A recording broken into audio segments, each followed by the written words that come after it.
माँ, कितने दिन पहले मैंने आपको गाजर का हलवा बनाने को कहा था, लेकिन आपने नहीं बनाया। आयुष बेटा, अभी हमारे पास गाजर नहीं है। जब खेत में गाजर उग जाएगी तब मैं तुम्हें अच्छा वाला गाजर का हलवा बना कर दूंगी। नहीं माँ, आप झूठ बोलती हो। आप हमें कभी भी अच्छा वाला गाजर का हलवा नहीं खिलाती। बाहर देखो कितना अच्छा हलवा बिक रहा है, लेकिन आप और पापा ने एक भी बार नहीं खिलाया। अब मैं इसे कैसे समझाऊं कि ये इतना छोटा है कि इसको कोई भी बात समझ नहीं आएगी। काजल को इस तरह बेबस होता देखकर आयुष को दयावती ने अपने पास बुला लिया। आयुष बेटा, देख कितनी ठंड हो रही है, ऐसे में तू बीमार पड़ जाएगा। देख जरा पिंकी कैसे मेरे पास कंबल में सो रही है। आजा बेटा, तू भी कंबल की गर्माई में सो जा। नहीं दादी, मैं पहले गाजर का हलवा खाऊंगा, उसके बाद आपके पास आऊंगा। आयुष बहुत बदतमीज हो गया है, सिर्फ अपनी बात बोलता है और किसी की बात नहीं सुनता। अपनी दादी माँ से इस तरह से कौन बात करता है? हाँ, अरे बहू, क्यों गुस्सा कर रही है बच्चे पर? बेचारा गाजर का हलवा ही तो मांग रहा है। ये तो हमारा नसीब है कि हम इसे एक चीज भी लाकर नहीं खिला सकते। हाँ माँ जी, जहाँ तक एक तरफ अमीरों के बच्चे कंबल और हीटर में बैठकर सर्दियों की हर खास चीजें खा रहे हैं, वहीं एक तरफ हम गरीबों के बच्चे हर उस चीज को तरस रहे हैं। अपने बड़ों के बीच ऐसी बातें होती देखकर आयुष गुमसुम हो गया, जिस पर सभी घबरा गए। आरोही ने सोचकर बात को बदला और आयुष का ध्यान इस बात से हटाया। आयुष बेटा, तुम्हें पता है कल तुम्हारी बुआ जी घर आ रही हैं? वो तुम्हारे लिए अच्छी अच्छी खाने की चीजें लाती है ना, तुम खूब मन भर के खाना। अपनी बुआ पूनम के आने की खबर सुनते ही आयुष खुशी से उछल पड़ा और अभी थोड़ी देर पहले ही हो रही बात को बिल्कुल भूल गया, जिस पर सभी ने एक चैन की सांस ली। अगले दिन पूनम अपने ससुराल से मायके आ गई और खुशकिस्मती से बच्चों को सोचकर ही वो उनके लिए गाजर का हलवा लेकर आई। गाजर का हलवा देखकर बच्चे खुशी से नाचने लगे। मेरी बुआ सबसे प्यारी है, हमारे लिए गाजर का हलवा लेके आई है। अब हम गाजर का हलवा खाएंगे, अच्छा वाला गाजर का हलवा। इसलिए ही मैं इनके लिए ये ठंड की शान गाजर का हलवा लेकर आई। मुझे पता था इन्हें बहुत दिन से जिद लगी हुई है। अब देखो कितने खुश हो रहे हैं। पूनम, तुमने सच में हमारी चिंता आधी कर दी, वरना इन बच्चों की छोटी सी ख्वाहिशें हमारी जान ले रही थी। पूनम को ये बात जानकर काफी अजीब लगा। उसका उलझा हुआ चेहरा देखकर दयावती, काजल और आरोही ने उसे सारी बात बताई, जिस पर उसे बहुत दुख हुआ। घर में सर्दी की सहूलियत की एक चीज नहीं है और भैया काम छोड़कर बैठ गए हैं। भाभी, आपने मुझे पहले क्यों नहीं बताया? हम आपको निराश नहीं करना चाहते थे पूनम जी। नहीं भाभी, ऐसी कोई बात नहीं है। अगर आप मुझे बता देती तो कम से कम मैं अपने साथ एक कंबल ही ले आती। इस बार सर्दी काफी तेजी से बढ़ रही है, ऐसे में हमें बहुत चीजों की जरूरत पड़ेगी। अरे पूनम दी, तुम कहाँ चिंता में पड़ गई? अब इतने दिन बाद घर आई हो, इस सब पर ध्यान मत दो और ये लो। आरोही ने बात को खत्म करने के लिए पूनम के मुंह में एक चम्मच गाजर का हलवा रख दिया। पूनम ने मुस्कुराकर उसे खाया और चिंता के माहौल को हल्का किया। उसके बाद कुछ दिन और बीत गए। पूनम अभी भी मायके में ही रह रही थी। उसने अपने पति से कुछ कंबल और गर्म कपड़े मंगाकर अपने घर वालों को दिए, जिन्हें लेने में बहुओं को थोड़ी शर्म महसूस हुई, लेकिन फिर भी सबने मुस्कुराकर पूनम से सामान ले लिया। खेत में अब गाजर उगनी शुरू हो गई थी और अब उन्हें बेचने की बारी थी। चलो आरोही, आज हमें मंडी में गाजर बेचने जाना है, हमें जल्दी ही निकलना होगा। हाँ भाभी चलिए, बच्चे भी अभी सो रहे हैं, तो हम जल्दी से जाकर गाजर बेच कर आते हैं। आप इतनी सुबह कहाँ जाने की तैयारी कर रहे हो भाभी? बाहर सर्दी बहुत है। पूनम, अब क्या मौसम से हार मानना, घर चलाने के लिए ये तो करना ही पड़ेगा। आखिर इतनी मेहनत से हमने खेत में गाजर उगाई है। पूनम जानती थी कि गाजर बेचना जरूरी था, इसलिए उसने अपनी भाभियों को नहीं रोका। इसके बाद दोनों बहुएं मंडी के लिए निकल पड़ी। ठंड में खेतों में ओस जम रही थी, रास्ते में कोहरा पड़ रहा था और दोनों बहुओं के पैर लड़खड़ा रहे थे। भाभी, जितना सोचा था उससे भी कई गुना ज्यादा सर्दी है। हाँ रोही, सुबह के 6 बज रहे हैं, इस समय सर्दी तो होगी ही ना, और अब तो दिसंबर लगने वाला है, अब तो सर्दी बढ़ती रहेगी। आरोही और काजल गाजर का एक एक कट्टा सिर पर रख के मंडी पहुंची, जहां पहले से ही काफी सारे गाजर बेचने वाले मौजूद थे। हे भगवान, मंडी में तो गाजर का ढेर लगा हुआ है। भाभी, गाजर का मौसम है तो गाजर का ही ढेर लगेगा ना। हलवा, सब्जी, मिठाई और न जाने कितनी चीजें बनती है सर्दी में गाजर की। हाँ आरोही, चलो अब भगवान का नाम लेकर गाजर बेच कर देखते हैं। आरोही और काजल ने अपनी गाजरों को एक कपड़े पर बिछाया, लेकिन उन्हें वहां नया देखकर कोई भी उनके पास गाजर आकर नहीं खरीद रहा था। सभी अपने लंबे बंधे सब्जी वालों से सब्जी ले रहे थे। सर्दी में जमीन पर बैठकर दोनों बहुओं के पैर भी सुन्न पड़ गए और कुछ ही सब्जी वालों ने उनसे गाजर खरीदी। भाभी, इस तरह तो हम सर्दी में बैठे बैठे बीमार पड़ जाएंगे, और यहाँ तो हमारे घर के आगे काफी ज्यादा ठंड है, ऊपर से कोई हमसे गाजर भी नहीं खरीद रहा। आरोही, हमें पहले लोगों का भरोसा जीतना होगा। सभी अपनी जान पहचान वालों से सब्जी खरीद रहे हैं, हमें भी यहाँ पैर जमाने में कई दिन लग जाएंगे।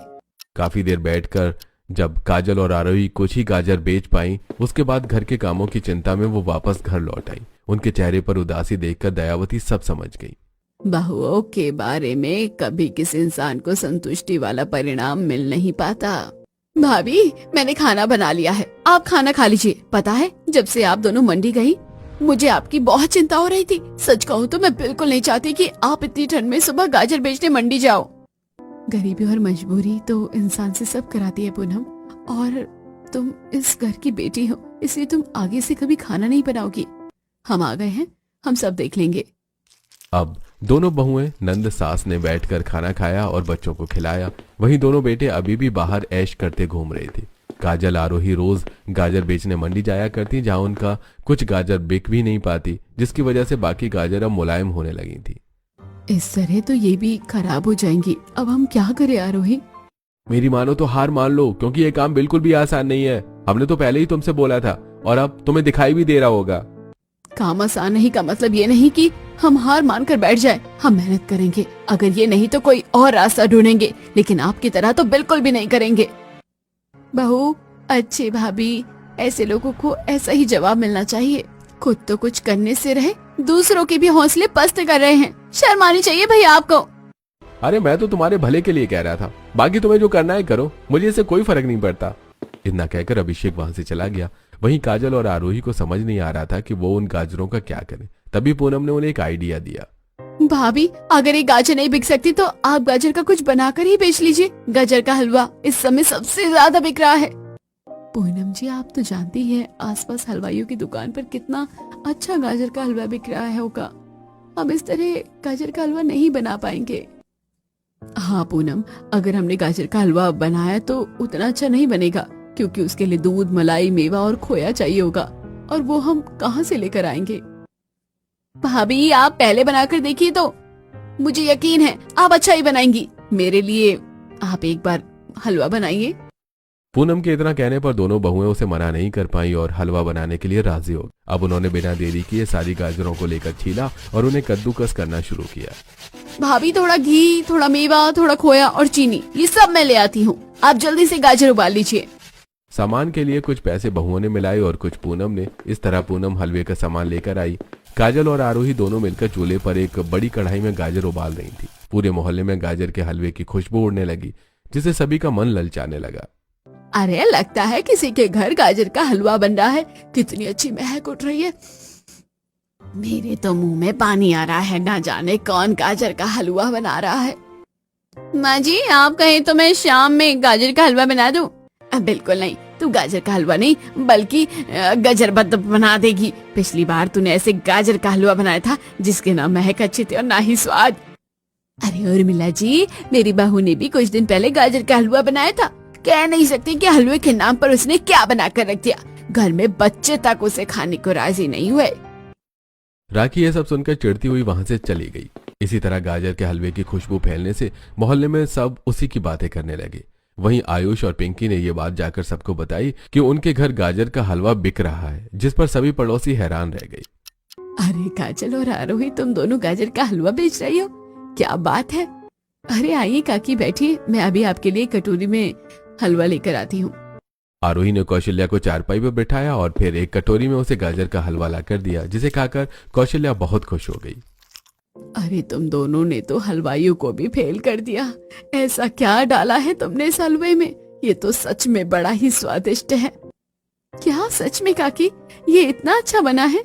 हाँ हाँ, बहुत अच्छा बना है, बहुत से भी बहुत अच्छा। इसमें हलवाइयों की दुकान की तरह बहुत सारा घी नहीं है, जिसकी वजह से इसे खाकर जिग भी नहीं चढ़ेगी। देखा मेरी भाभीओ, अब दोनों बेवजह ही घबरा रही थी। देखिए कितना अच्छा हलवा बनाया है आपने। काकी, आपका एहसान है हम पर।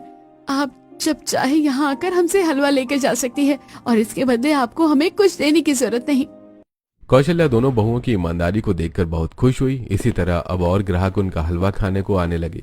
भाई काजल और आरोही, हमने तुम्हारे हलवे की बड़ी तारीफ सुनी है। सर्दी में बहुत ही अच्छा काम किया है तुम दोनों ने। अब हमारे घर तो इतना अच्छा हलवा नहीं बनता, इसलिए 1 किलो हलवा पैक कर दो, आज मैं जम कर खाऊंगी। हाँ हाँ, क्यों नहीं उर्मिला जी, मैं अभी आपका हलवा पैक कर देती हूँ।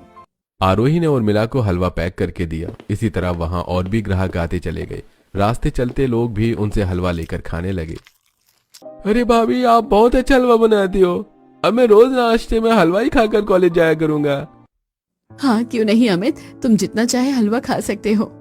दोनों बहुओं की हलवा बेचकर दिन ढले काफी अच्छी कमाई हो गई। घर में आज दयावती, पूनम और दोनों बहुएं काफी खुश थीं। अब उन्होंने सोच लिया था कि वो पूरी सर्दी हलवा बेचकर ही घर चलाएंगे। कुछ लोग उनके हलवा बेचने के काम से काफी खुश थे, तो कुछ लोग उनसे मन ही मन जल रहे थे। हलवा बेच बेच कर इन दोनों ने पूरे मोहल्ले में अपना रंग जमा लिया है। मेरी सास तो मुझे इनके नाम पर पूरा दिन ताने देती रहती है। अरे मेरी सास का भी कुछ ऐसा ही हाल है, वो भी मुझे पूरा दिन उल्टा सीधा बोलती रहती है कि मैं इनसे कुछ सीखूं और इनकी जैसी बन जाऊं। आखिर इन दोनों में ऐसा है क्या जो हम में नहीं है? सिर्फ हलवा बनाने से हर कोई महारत हासिल नहीं कर लेता। इनकी वजह से मोहल्ले की हर बहू परेशान हो गई है। राखी और अमृता होनी मन की भड़ास निकालने के लिए आपस में ऐसी ही बातें किया करती, लेकिन इससे काजल और आरोही का काम नहीं रुकने वाला था। दिनों के साथ साथ सर्दी और उनके हलवा खाने वाले ग्राहक भी बढ़ते जा रहे थे, इसलिए अब उन्हें घर के बाहर आंगन में हलवा बेचना शुरू कर दिया था। पूनम अब वापस अपने ससुराल चली गई थी, वहीं दोनों बहुएं उसकी बहुत ज्यादा शुक्रगुजार थीं। अरे भाभी, जरा मेरे मोनू को अपने हाथों का हलवा खिला दीजिए। इतनी दूर से मुझे सारी दुकानें छोड़कर आपके पास लेकर आया है। इसे गाजर का हलवा बहुत पसंद है और इसे आप कहिए हाथ का गाजर का हलवा खाना है। अरे बच्चों की ख्वाहिश पूरी करने के लिए तो माँ बाप को न जाने क्या क्या करना पड़ता है। अब आप इतनी दूर से आई हैं तो घर में बैठ जाइए, मैं आप दोनों के लिए हलवा लेकर आती हूँ। शुक्रिया भाभी, आपके बारे में जैसा सुना था बिल्कुल वैसे ही है। काजल ने मनीषा और मोनू को घर में बिठाया और फिर उन्हें गाजर का हलवा ला कर दिया। वहीं आयुष भी मोनू के साथ खेलने लगा। अरे वाह, इतनी दूर चलकर आना सफल रहा। आपके हलवे का तो कोई जवाब ही नहीं। हमारी तरफ तो कोई ऐसा हलवा नहीं बना था। आखिर आप ऐसे ही पूरे कस्बे में मशहूर नहीं हो रही हैं। हमें खुशी हुई कि आपको हमारा हलवा पसंद आया। आप कभी भी खाने आ सकती हैं। अब मनीषा ने भी ठंड में दयावती के घर आकर हलवा खाना शुरू कर दिया। अब सर्दी बहुत ज्यादा बढ़ गई थी, इसलिए काजल और आरोही ने हलवे के साथ साथ मूंगफली, चाय, मठरी और कुछ नमकीन भी रखनी शुरू कर दी।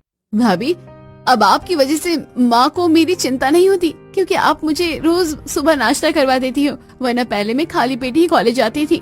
और क्या नहीं दिव्या, तुम्हारी मम्मी ने हमसे तुम्हें नाश्ता कराने को बोला है। पूरे महीने के पैसे एडवांस दिए हैं। ऐसे में हम तुम्हें खाली पेट कैसे जाने दे सकते हैं? हाँ चलो अब हमारे पास बैठो, हम तुम्हारे लिए भी अभी कुछ मेवा, चाय और गर्मा गर्म हलवा लेकर आते हैं। भाभी, आप दोनों हर बनी चीज में अपना ढेर सारा प्यार डालते हो, इसलिए जो आपके हाथ का बना हुआ एक बार खा ले वो उसका दीवाना बन जाता है। ये बात तो तू ठीक कह रही है बेटा। मेरी दोनों बहुएं बड़े ही प्यार से सब कुछ बनाती हैं, इसलिए हर चीज का स्वाद कई गुना बढ़ जाता है। ग्राहक दोनों बहुओं की तारीफ करते करते नहीं थकते। काजल और आरोही अब सबके दिलों पर छाई हुई थी। एक दिन दोनों बहुएं अपने खेत से गाजर तोड़ रही थी कि तभी उन्होंने देखा कि एक बूढ़ा व्यक्ति सड़क पर गिर गया। काका, क्या हुआ आपको? आरोही, जल्दी से काका को घर के अंदर ले चलो। दोनों बहुएं जल्दी से उस बूढ़े आदमी को घर के अंदर लेकर आईं और चारपाई पर लिटाकर कंबल उड़ा दिया। भाभी, इनका शरीर तो बिल्कुल ठंडा पड़ गया, ऊपर से इनकी नब्ज काफी तेज चल रही है। लगता है बेचारे का बीपी लो हो रहा है। बहू, जल्दी से एक नमक वाली चाय बना कर ले आ। बेचारे सर्दी में न जाने कहां से आ रहे थे। आरोही ने बूढ़े आदमी के हाथ पैरों को सहलाया और काजल जल्दी से 1 कप नमक की चाय बनाकर लाई। कुछ देर बाद बूढ़े आदमी को होश आने पर बहुओं ने उन्हें चाय पिलाई और फिर बूढ़े आदमी की तबीयत में थोड़ा बदलाव आया। शुक्रिया बेटा, अगर तुम नहीं देखते तो पता नहीं आज मेरा क्या होता। काका, आज से पहले कभी भी आपको यहाँ नहीं देखा। आप कहीं दूर से आए हैं क्या? हाँ बेटा, मैं दूर से आया हूँ, लेकिन एक समय था जब मैं अपने परिवार के साथ यहीं रहा करता था। मुझे इस गांव की बड़ी याद आ रही थी, इसलिए मैं यहाँ चला आया। बचपन में मेरा एक दोस्त यहाँ रहा करता था, बस उसी की याद आने पर मैं यहाँ चला आया। काका, आपके दोस्त का नाम क्या था और वो कहाँ रहते थे? ये तो अब मुझे ठीक से याद नहीं कि वो कहाँ रहता था, बस ये गांव और उसका नाम याद है, भूपिंदर। नाम सुनते ही दोनों बहुओं और दयावती का रुआं खड़ा हो गया। दयावती की आंखों से आंसू आने लगे। वहीं दोनों बहुएं बिल्कुल चुपचाप खड़ी हुई थी। तीनों को इस तरह खामोश देखकर राकेश भी काफी उलझ गया। इसके बाद आरोही ने हिम्मत करके राकेश को जवाब दिया। काका, भूपिंदर हमारे ससुर जी का नाम था और अभी 1 साल पहले ही तबीयत ठीक न होने के कारण उनका देहांत हो गया। ये बात सुनते ही भूपिंदर का दिल गम से भर आया और उसकी आंखों से आंसू बहने लगे। हमें माफ कर दीजिए काका। अरे बेटा, इसमें तुम्हारी क्या गलती। कोई बात नहीं, जो होना था वो हो गया। अब क्या ही किया जा सकता है। लगता है अब मुझे भी यहाँ से चलना चाहिए। नहीं काका, आप इतनी दूर से आए हैं तो कुछ दिन रुक कर जाइएगा। वैसे भी आपकी तबीयत भी कुछ ठीक नहीं लग रही है। बहुओं के इतना कहने पर राकेश कुछ दिन के लिए वहां रुक गया। बहुओं ने उसकी खूब खातिरदारी की। उन्हीं कुछ दिनों में राकेश को वहां के बारे में काफी जानकारी हो गई। उसने बहुओं के हाथों का बना हलवा भी खाया जो उसे बहुत पसंद आया। घर जाकर मैं अपने पूरे परिवार को तुम्हारे बारे में बताऊंगा और मुझे यकीन है कि एक दिन मेरा पूरा परिवार भी तुमसे मिलने आएगा। तुम दोनों बहुत अच्छी हो बेटा। बस इसी तरह तरक्की करती रहो। मेरा आशीर्वाद तुम्हारे साथ है। कुछ और दिन रहकर राकेश भी अपने गांव वापस लौट गया। वहीं दोनों बहुएं भी पहले की तरह ही हलवा बेचने लगी। कड़ाके की ठंड में पूरे जोर शोर से उनका हलवा खाया जा रहा था। इसी के चलते बहुओं ने अपनी एक छोटी सी दुकान खरीद ली थी जिसमें वो हलवे के साथ साथ बाकी चीजें भी बेचा करती। साथ ही होने खेतों का भी वो काफी अच्छे से ख्याल रख रही थी और ये सब देखकर उनके पतियों की आंखें खुल चुकी थी। मुझे माफ कर दो काजल। हम दोनों ने ही तुम दोनों को बहुत गलत समझा, लेकिन तुम तो सच में बहुत काबिल हो। हाँ भाभी और आरोही, सिर्फ आप दोनों की वजह से आज हमारे घर में हर चीज की सुविधा है। जो हम अपनी माँ को कभी नहीं दे पाए वो आप दोनों ने दिया है। मुझे पता था कि एक दिन आपकी आंखें जरूर खुलेंगी। हाँ काजल, हमारी आंखें पूरी तरह से खुल चुकी हैं और अब हम भी तुम्हारे साथ मिलकर एक नई शुरुआत करना चाहते हैं। हम भी अब तुम्हारा पूरा साथ देंगे। चलो, देर आए दुरुस्त आए। अब तुम दोनों के दोनों खेत संभालना और बहुएं अपनी दुकान संभालेंगी। अब इस बार अभिषेक और अर्नब खुशी खुशी काम करने को राजी हो गए। अब ठंड अपने पूरे जोर पर थी, लेकिन दोनों भाइयों को अब इसकी परवाह नहीं थी। वो बाकी लोगों की तरह ही खेत का ख्याल रखा करते और गाजर तोड़कर अपनी पत्नियों को ला कर देते। घर के हालत अब काफी बदल गए थे। बच्चों की फीस, सर्दी के गर्म कपड़े और बिस्तर, अब उन्हें इस सब की चिंता नहीं थी। अरे भाभी, इस कोहरे वाली ठंड में अपनी ननद को अपने हाथों का गर्मा गर्म हलवा खिला दीजिए। अरे पूनम, तुम आओ आओ बैठो। आयुष, पिंकी, देखो तो कौन आया है। एक ही आवाज लगाने पर दोनों बच्चे अपनी बुआ से जाकर चिपक जाते हैं। पूरा परिवार सर्दी में नर्म और गर्म बिस्तर में बैठकर हलवा, चाय, मूंगफली और नमकीन खाते हुए बातें कर रहा था कि तभी दरवाजे पर दस्तक हुई। अरे इतनी रात में कौन आया होगा? पता नहीं, मैं जाकर देखती हूँ। रुकिए भाभी, मैं भी आपके साथ चलती हूँ। काजल और आरोही दोनों बहुएं हैरान होकर दरवाजा खोलने गई, लेकिन दरवाजा खोलते ही उनकी हैरानी एकदम से दूर हो गई। अरे राकेश काका, आप इतनी रात को और ये सब? आइए, आप सभी अंदर आइए, ठंड बहुत ज्यादा है। बहुओं, मैंने कहा था कि एक बार अमित अपने पूरे परिवार के साथ तुम्हारा हलवा खाने आऊंगा। लो, मैं आज आ गया, मेरी पत्नी, बेटी, बेटा और बहू को लेकर। अच्छा, तो ये बात है। आप सभी यहाँ कंबल में बैठ जाइए, हम सबके लिए हलवा लेकर आते हैं, फिर सब मिलकर बात करेंगे। हाँ ठीक है बेटा, आराम से हलवा लेकर जाओ और कोई जल्दी नहीं है। इतने दोनों बहुएं हलवा लेने गईं। इतने में दयावती ने पूनम को राकेश के बारे में बताया और राकेश ने अपने परिवार को सभी से मिलाया। थोड़ी देर बात करने के बाद दोनों बहुएं 2 बड़ी ट्रे में हलवे की प्यालियां सजाकर ले आई। ये लीजिए आप सभी गर्मा गर्म हलवा और साथ ही कुछ नमकीन भी। कुछ और चाहिए तो बता दीजिएगा हमें। अब इसी तरह सभी ने गपशप करते हुए हलवा और नमकीन का मजा लिया। घर में एक चहल पहल उठी थी। सभी मेहमानों ने बहुओं के हलवे की काफी तारीफ की और सभी को बहुओं का स्वभाव भी बहुत पसंद आया। बाहर ठंडी ठंडी हवाएं चल रही थी, लेकिन आज दयावती का घर इस सर्द मौसम में बिल्कुल गर्म और खुशियों से भरा